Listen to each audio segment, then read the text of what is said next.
எங்கே பார்த்தாலும் கொலை, கொள்ளை, திருட்டு, வழிப்பறிவு, பாலியல் வன்கொடுமை நடக்காத நாளே இல்லை.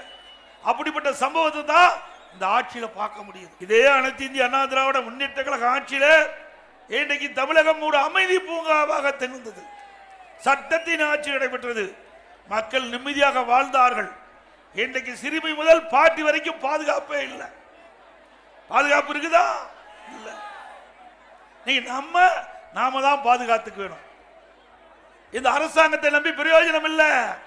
இன்றைக்கு பள்ளிக்கு அனுப்புற சிறுமிய குழந்தைகளை பள்ளிக்கு படிப்பதற்கு அனுப்புறோம்.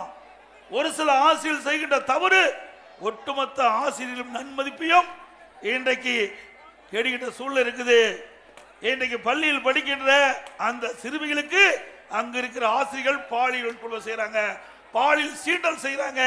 அதனால இன்றைக்கு இந்த ஆட்சியில பல ஆசிரியர்கள் போக்சோ சட்டத்தில் கைது பற்றி சிறையில் அடைச்சிட்டு இருக்கிறாங்க. இப்படிப்பட்ட ஆட்சி தேவையா?